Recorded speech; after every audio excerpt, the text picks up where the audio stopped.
Olá, amigos. Depois de 4 anos de autoexílio doloroso, volto a me comunicar com vocês.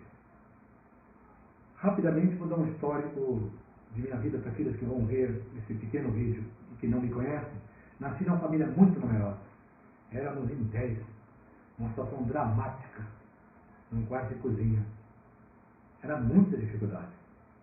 Eu, aos 6 anos de idade, minha mãe pegou uma tuberculose, meu pai doente, eu comecei a cozinhar para os outros irmãos e cuidar dos outros irmãos, ainda muito pequeno. E vendia sorvete, vendia pirulito, vendia verdura, numa luta árdua para tentar dar comida para tanta boca. Realmente era muita dificuldade, tivemos muita dificuldade, né? E em pouco tempo eu tive que assumir essa família numerosa que meus pais vieram a falecer. E com muita dificuldade também, eu encaminhei toda essa turma. Mas tinha uma pessoa muito especial, que era o João Batista, que meu pai, há 2 dias antes de falecer, me pede para que pudesse cuidar dele. E com isso na cabeça, fundei muitas entidades, algumas das maiores do mundo, inclusive. E eu tive que fazer muitos trabalhos desde criança, né? Mas esses trabalhos eram sem qualificação, então o ganho era muito pequeno. Foi quando eu trabalhava em 2 empregos e ainda conseguia fazer o Senai à noite. Fui fazer ajustagem, ferramentaria. Então o Senai, sou muito grato ao Senai, que muito me ajudou. E que antes de terminar o curso de ferramentaria, eu já estava como ferramenteiro em grandes empresas. Então, realmente, sempre com muita habilidade que eu sempre tive, né? Sempre me ajudou, né? Então, vamos dizer, me ajudou muito. Mas muita impetuosidade também. Então acabei, desde cedo, me envolvendo com o movimento sindical. Numa década muito difícil, que era 75, 76, 77, na época do militarismo, que era muito pesado, né? Tive preso algumas vezes, né? Por causa dessa atuação sindical muito forte. Né? Foi ali que eu convivi com todos os meus companheiros, muitos ainda são companheiros, entre aspas, né? Mas eu também acabei tendo a felicidade de entrar dentro da Volkswagen. Por quê? Quando eu trabalhava na Morris, que era uma fábrica de máquina automática que fazia cigarros, em que as partes mais nobres dessas máquinas, eu que conseguia mexer, eu tinha muita habilidade. E como nas minhas prisões o João ficava sozinho em casa, que eu cuidava do João, né? Eu acabei sendo perdoado, entre aspas, né? Tive a complacência dos militares para ir cuidar do João. E foi com a cuidar do João que eu posso dar esse breve relato para vocês do que minha vida se transformou. Entrando dentro da Volkswagen, já tinha uma experiência sindical, então comecei a movimentar com os trabalhadores, amparados pelo Serviço Social da empresa. E ali, lutamos alguns anos e fundamos a instituição, que foi uma das maiores do mundo, chegou a faturar mais de 5 bilhões nos anos, isso exatamente, mais de 5 bilhões nos anos em que lá dirigi. Né? Atendeu mais de 1 milhão de pessoas, tinha mais de 5 mil empregados. Colocamos, né, essas 3 dezenas de milhares de pessoas com deficiência em áreas muito nobres, que com o passar do tempo que nós vamos estar plugados, eu vou estar dando mais detalhes para vocês, como foi essa estratégia, como é que conseguia fazer essa colocação. Visto que, dos 5 mil empregados da instituição, nós tínhamos 2.500 que eram pessoas com deficiência, que ajudavam as outras pessoas com o seu soldo, com o seu suor, com o seu trabalho, a gerar atendimento nessas dezenas de unidades de reabilitação e capacitação, escolas que nós tínhamos. Então, realmente foi um momento muito rico da minha vida, né? E com isso, eu tive um contato muito próximo com a alta diretoria da Volkswagen e participei de grupos, círculos de controle de qualidade, na parte de robótica. Foi aí que eu me desenvolvi muito, né? Consegui fazer 2 faculdades, né? Eu consegui me esmerar também em termos de grau de letrado, vamos assim dizer, né? Mas eu criei outras entidades também, que não vem ao caso estar detalhando agora, foram muitas entidades. Mas foi o início do sacolão lá no meu ABC, né? Foi movimentos mutuários, porque o BNH na época, o Sistema Financeiro Habitacional, aumentou em 130% a prestação das casas. e nós tínhamos tido metade de aumento nas fábricas. Então nós lideramos o movimento, então depois também haverá o depoimento dessas pessoas que eu participei com nesses movimentos, né? Vamos assim dizer. Né? Mas o movimento da Constituinte, que mandamos 28 itens para a Constituição, que muitos ainda estão lá, que foi um movimento nacional pelo direito da pessoa com deficiência, que tivemos lá em Brasília para entregar, né, essas propostas para a Constituição. Né? Então, criei uma cooperativa de crédito, um dos mentores intelectuais, criamos a cooperativa de crédito dos mutuários, cooperativa de crédito dos empregados da Volkswagen, que era um banco do trabalhador. Já vi isso na Alemanha, uma coisa fantástica, porque na Alemanha, o sindicato alemão tem um banco até hoje muito fortíssimo dos trabalhadores. E como sempre, os bancos, realmente, né, a gente sabe a atuação dos bancos, o quanto se ganha no país, porque hoje, acabou a crise do Brasil, eu nunca vi os bancos conseguem triplicar o seu patrimônio líquido. A gente vê em que país que a gente está, né? Mas tive uma intervenção na cooperativa da Volkswagen, que eu ajudei a entrar também na direção da cooperativa da Volkswagen, com liderança, com impetuosidade, e acabei entrando na direção. Mas fiz essa lambança de colocar pessoas erradas na cooperativa da Volkswagen e fui interventor. Momento difícil da minha vida, dessa intervenção. Porque nós tivemos que tirar de lá sindicalistas, né, o gerente geral condenado a 24 anos de cadeia, pessoas que tinham matado pessoas que lá estavam. Tivemos que fazer muitas demissões e realmente teve muita perseguição, com risco até de morte. Né? Mas fizemos limpeza na cooperativa, fizemos a sucessão e até fiz uma chamada de capital lá, que apareceu 2.000 trabalhadores lá, que isso aí é muito interessante, espero que as pessoas depois deem depoimento, né, depois, sobre esses momentos, que era para os trabalhadores acordar do que estavam fazendo com a sua cooperativa, mas foi um tiro pela culatra, né? Os trabalhadores jogaram pesado, porque o interventor estava chamada de capital. Claro, a cooperativa, quando dá lucro, reparte lucro. Quando dá prejuízo, chama os cooperados para repartir o prejuízo. Como eles não participaram da vida da cooperativa, tinham que arcar com os prejuízos. Mas foi pesado. Momento, né? Mas tive também a participação no Fórum da Cidadania, tive a felicidade de fundar e dirigir uma entidade fantástica, né? Que criou toda uma organização de prefeitos, um consórcio de prefeitos que estava desorganizado, um movimento do lixo, que aliás quase fui morto por mexer com a questão do lixo, né? Ali no BDBC, que tinha muitos interesses ali com a questão do lixo, que oportunamente também a gente vai tocar nesses assuntos com mais detalhes, né? Mas participavam desse Fórum da Cidadania mais de 110 entidades da sociedade civil, tipo OAB, associações comerciais, sindicato dos contabilistas, né? Sindicatos de toda natureza, vamos assim dizer. Né?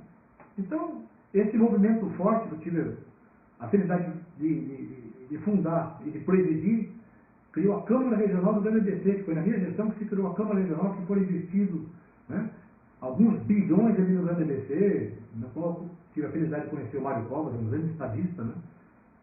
E acabei atuando também em outros conselhos nacionais, como o Conselho Nacional de Direitos da Pessoa com Deficiência, que lá participei e criamos muitas leis, durante os anos que lá passei. O Conselho Nacional de Saúde, que define toda a política pública de saúde no país, como o SUS, e fizemos muito trabalho, que depois de cada conselho desse eu pretendo falar um pouquinho também com vocês. O Conselho Nacional de Assistência Social, que era o único conselho do governo Lula, que era um conselho deliberativo, porque todos eles criaram aquele conselho consultivo. Esse não, isso foi criado pela LOAS, Lei Orgânica da Assistência Social de 1988. Esse conselho tinha poderes, inclusive de mexer com Bolsa Família, e aí, talvez que foi meu grande erro, de mexer com coisas que não devia ter mexido, né? Porque antes dessa política nacional de assistência social, que eu ajudei a criar no conselho, do Sistema Único de Assistência Social, que eu ajudei a criar, eu estava na comissão organizadora desse sistema, se existia muita política na assistência, não política de assistência. E acabou depois também, né, o próprio governo de um partido que eu ajudei a fundar, né, que eu também sofri com os militares para ajudar a construir, destruindo o Conselho Nacional de Assistência Social, que era um conselho fantástico, participava todos os ministérios, 9 ministérios, e 9 entidades da sociedade civil que eu tinha a felicidade de participar. Né? Participei também da criação da REBRAS, Rede Brasileira do Terceiro Setor. uma das maiores entidades brasileiras, onde dei o primeiro telefonema para Dorina Nobel, e depois liguei para o Sérgio da Paz, depois liguei para o Bernardo da CD, porque o governo Fernando Henrique também teve um erro, né, de criar a medida provisória 1629, e por decreto fazia com que as entidades pagassem imposto. Mas acho que o Fernando Henrique fez isso mais para chacoalhar, para abrir um debate, não que ele, com certeza, em sã consciência, ele queria fazer isso. Mas nós acabamos criando, né, a Rede Brasileira do Terceiro Setor, que era para organizar as entidades do país. Era para organizar os conselhos, para mandar para Brasília conselheiros que lá fizessem a política, né, de resgate da assistência social do país, porque é muito interessante, né, que o Conselho Nacional de Assistência Social, ele tinha lá saúde, educação, assistência, até outros itens, né? E o governo sistematicamente queria tirar a educação e a saúde, que depois, um pouquinho mais para frente, eu vou falar por que queria tirar e quais os interesses e o que usaram, né, depois essas verbas públicas para candidatura, para outros interesses, que também eu pretendo abordar, né? Mas o Conselho Nacional era muito forte, né? Eu tive a felicidade de ajudar entidades que me salvaram, como a Provida, que estava lá indefinida, tinha um cartão certificado da Provida, uma entidade fantástica, né? Uma faculdade de medicina do ABC, que cuida lá de todos os hospitais, faculdade de medicina de São Paulo, porque cuidava do HC, ela cuidava das clínicas, que ia fechar, se caso certificado da fundação, ela que administrava o hospital. Não, fundação não pode administrar o hospital.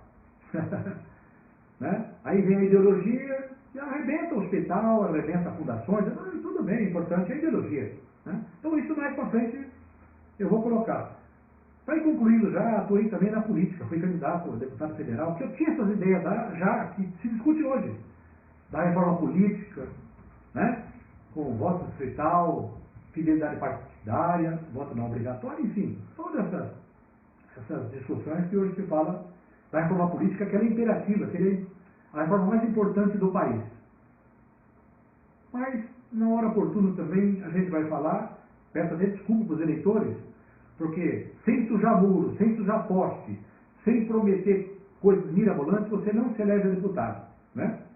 Sem ser candidato do partido, quer dizer, você não é candidato do partido, você sai candidato pelo partido, mas se você não aparece na televisão, não recebe material, você não recebe nenhum apoio, mas posso dizer que consegui 50 mil votos nas candidaturas, então eu tive mais votos que o Sarney para senador, então acho que é muito importante essas pessoas que me apoiaram e eu agradeço de coração, né? Mas para concluir, eu acho que a fase mais importante que eu estou vivendo é a parte de empresário, né? Um empresário que, depois que eu já tinha a empresa há mais de 20 anos, mas que, por tudo aquilo que eu já falei rapidamente para vocês, eu não consegui ir até a empresa, raramente eu ia até a empresa, tentava sábado, domingo, tentava construir minhas máquinas, né? Mas, depois que eu fui para esse alto exílio, depois que eu abandonei por esses 4 anos, eu me dediquei à empresa. Também peço perdão para minha esposa, para os meus filhos, que pouco convivi com eles nesse período, porque eu precisava criar as máquinas para o seu sustento. Mas ao criar as máquinas, eu também pensei que poderia criar máquinas que eu pudesse fazer um trabalho de empresário social. Então, para concluir, eu criei uma máquina que ela produz, com restos de malharias, de tecelagem, que vai tudo para o bueiro, ela produz um novo pano que gera um pano para limpeza da natureza, limpeza de maquinários, enfim, das indústrias, mas que gera também um soldo, né? Uma remuneração para resgate de pessoas em vulnerabilidade social. Então, esse projeto, depois vocês vão ver pela mídia também, eu estou lançando. Aliás, a minha ideia agora é trabalhar na Cracolândia, junto com pessoas com deficiência, eles produzindo, pegando esse lixo que está mesmo ali na região ali do Bom Retiro, Brás, né? E ali mesmo produzir com essas pessoas, gerando trabalho e renda para essas pessoas. Também trabalhei com máquinas, e estou trabalhando com elas, de reaproveitamento de resto de carvão, né? Tudo com pessoas com vulnerabilidade, com presidiários, também com pessoas das carvoarias que são muito sacaneados também, né? Desculpa a palavra um pouco chula, mas é verdade, são muito explorados, vamos dizer, né? Então, a gente pega esse material das carvoarias, ensina eles a trabalhar com as máquinas, eles estão fazendo a brasa solidária, o carvão da brasa solidária, que vocês vão estar vendo no mercado, né? Quer dizer, a gente tira esse lixo da natureza, esse resto desse carvão, gera trabalho e renda para presidiários, para carvoeiros, vai gerar para pessoas com deficiências, enfim. Eu quero retomar também a minha vida, depois de 4 anos, como empresário social. E aí é que eu vou me ater, é aí que eu vou ficar. Então eu gostaria da ajuda de vocês, que ao receber esse meu material, entrem em contato comigo, acompanhem meus projetos, entrem nos sites, que serão muitos sites, né? Entrem pelas mídias, que serão muitas mídias, e até breve. Que Deus nos ilumine. E guarda uma frase que é muito importante do Chico Xavier. É impossível voltar atrás e fazer um novo começo. Mas é possível começar agora e fazer um novo fim. Esse está sendo o meu lema de vida. Que Deus nos abençoe nessa nova jornada. Muito obrigado.